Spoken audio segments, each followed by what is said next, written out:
एक सुनार इंतकाल कर गया, जिसकी वजह से उसकी फैमिली में शदीद पैसों की तंगी आ पड़ी। तो सुनार की बीवी ने अपने बच्चे को नीलम का हार देते हुए कहा कि इसे अपने चाचा की दुकान पर ले जाओ और कहना कि इसे बेचकर कुछ पैसे दे दें। बच्चा चाचा की दुकान पर गया और बोला, ये माँ ने दिया है, इसे बेचकर कुछ पैसे दे दें। चाचा सुनार कुछ देर खामोश रहे और हार को देखते रहे। फिर बोले, बेटा अपनी माँ से कहना कि अभी मार्केट में मंदी है, कुछ टाइम बाद इसे मेरे पास भेजना। जब मार्केट अच्छी हो जाएगी तो उसके अच्छे पैसे भी मिल जाएंगे। साथ साथ चाचा ये भी समझ गए थे कि इनको पैसों की बहुत जरूरत है, तो उन्होंने बच्चे को कुछ पैसे देकर कहा कि कल से मेरी दुकान पर काम करने आ जाना।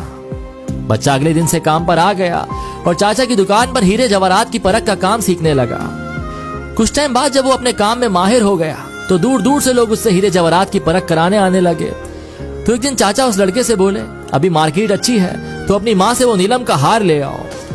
लड़का घर गया और अपनी माँ से नीलम का हार मांगा कि चाचा मांग रहे हैं। माँ हार लाई तो लड़का उसे देखकर चौंक गया और बोला, माँ ये तो नकली है, और हार वहीं छोड़कर वापस चाचा के पास आ गया। चाचा ने पूछा, हार नहीं लाए?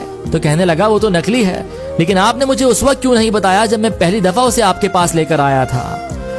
तो चाचा बोले, अगर मैं उस वक्त तुम्हें ये बात बता देता कि वो हार नकली है तो तुम और तुम्हारी माँ को लगता कि आज हम पर बुरा वक्त आ गया है, तो सगा चाचा भी हार को नकली बताकर हमसे मुनाफा कमाना चाहता है। लेकिन आज तुम इस लायक हो गए हो कि तुमने फौरन उसे परख लिया कि वो हार नकली है।